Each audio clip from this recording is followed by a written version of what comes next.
Hi. I have...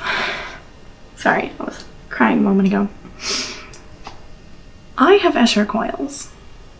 I also have endometriosis. You know, first things first, I highly recommend you go Google Essure. Take 5 minutes, Google Essure migration, Essure ban, Essure FDA black box, or Essure coils. Those should get you started on a good place on Google for a lifetime of nightmares. Anyways, I have Essure coils and endometriosis. These are not two things that should ever mix. I have what one of my doctors called a soft cervix. During pregnancy, it meant that my cervix, which usually, stays closed, it's supposed to, did not. So we had to literally fight to keep the baby in there because my cervix just gives out. It caused 3 miscarriages. No surprise. It caused my Mirena IUD to fall out. It's a little T-shaped device, kind of like that. A little more of a Y at the top. They stick it up into your cervix and it sits there in your cervix with the 2 little prongs into your uterus, and it's supposed to just sit there. Mine did not. Mine fell out. Well, it had to be pulled out. It fell sideways and got stuck and was trying to rip my cervix. And if my husband did not have, then I could have gotten an infection, lost my uterus, died, ended up in emergency surgery, or who knows what else. It's bad. It's bad. Luckily, my husband loves me and he is not squeamish, and he went to med school because he was able to pull my IUD out for me. It was traumatic. Well, with that said, you'd think that the doctor would be like, let's not stick anything else inside of you. Well, after my son was born, it was very obvious that another pregnancy would kill me. I don't want to die. Pregnancy was very traumatic for me. It was terrible. I still have nightmares about pregnancy. And the worst thing is, since I had 3 miscarriages, every time I get my period now, it's just like death. Reliving death every single month. But for some reason, I went to this doctor after I gave birth to my son, took my husband with me, left the baby with my mom. We go to the doctor and we say, we don't want babies. We're tired. One's enough. She almost died. Please fix her. Give us a tubal ligation. Here's where shit went wrong. I did not get a tubal ligation. They pushed Essure on us, which at the time they swore up and down was safe. And being a new mom, having just gone through that Mirena ordeal, trying and failing to breastfeed my son because of all the trauma that's been inflicted on my body, it can't cope, it can't produce milk. Well, this doctor decides that Essure is a good choice. So I get sedated, and then they come in at 7 a.m. I'm getting the IV in, they're getting me all masked up. My mom is standing there getting ready to help sign the papers. Baby and daddy are at home sleeping, worried. They pulled all the funding. Every single dime. They didn't pay for a dime of that surgery. And they made this mandate as being sedated. God bless my mom. She didn't want to see me die, and she's very happy with 1 grandchild. So she was like, nope, seal her up. I want to keep her alive. I don't care what you do to her, fix her up. No more babies. So we still got the Essure. I had to pay for every single penny of it. We've been in medical debt for years because of this. That was in 2015. In April 2015, I get the Essure. By December 2015, my periods are twice as heavy as they usually are. They're far more debilitating. I'm getting clots the size of my fist. Clots of menstrual this big coming out of me monthly. Still happening. It's not uncommon for me to get some that are like the size of my palm kind of rolled up. It's very painful. Look up decidual casts, or don't. Google will give you pictures that will give you nightmares. December 2015, I got painted in body paint and I was near cats. Well, I have a very sensitive skin and I'm very allergic to cats. So one would assume I had a reaction to the paint and to the cats.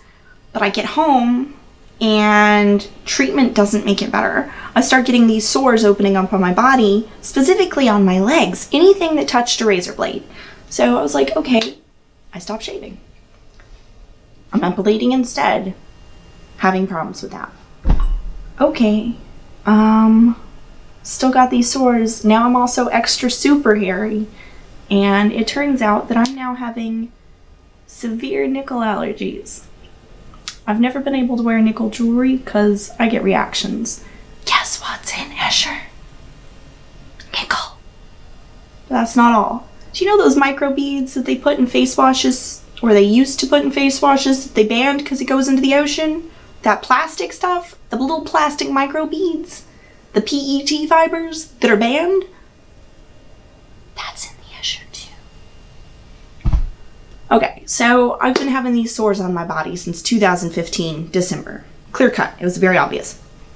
Well, all this time goes on, my periods are getting worse, but we're just dealing with it because I have endometriosis. It's part of my life. My periods are terrible. Not unexpected.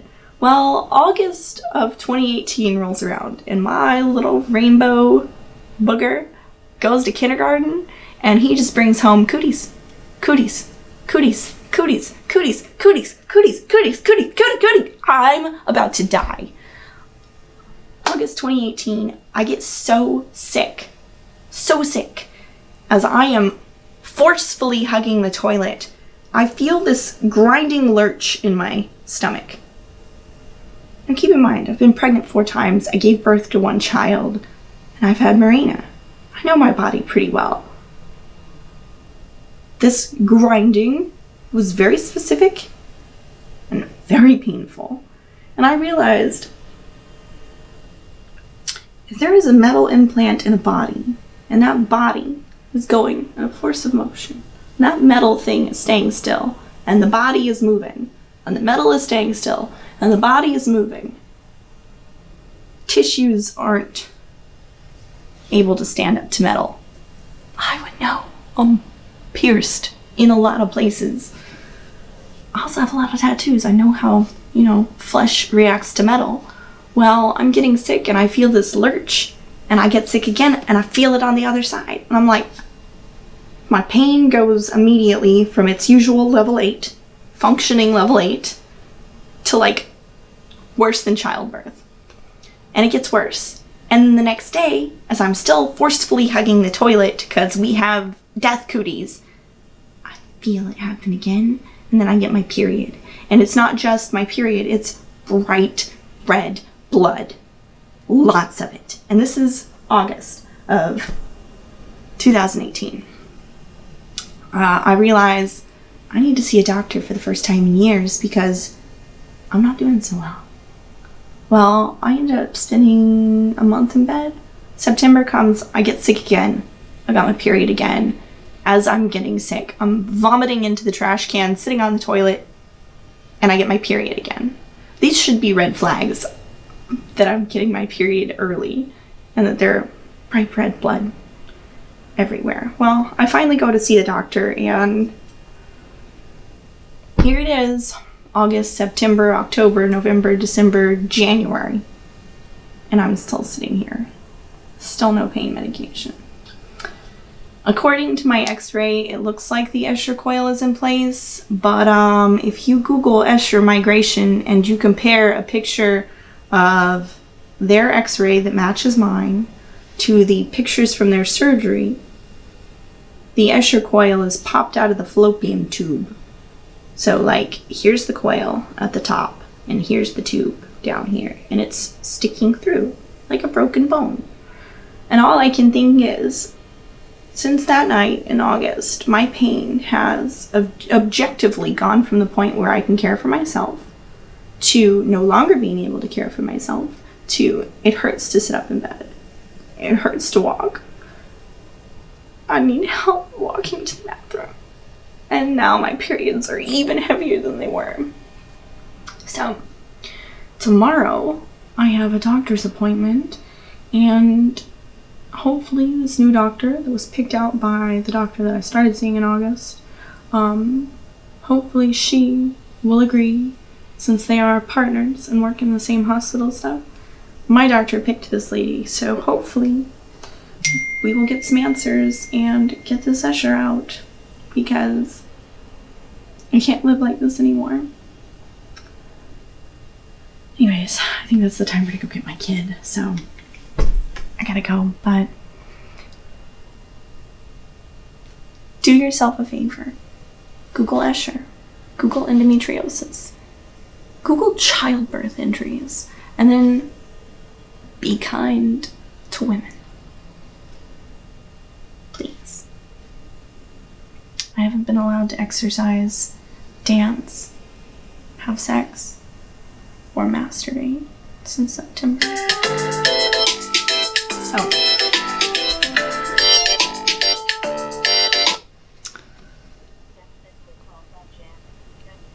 be kind to women.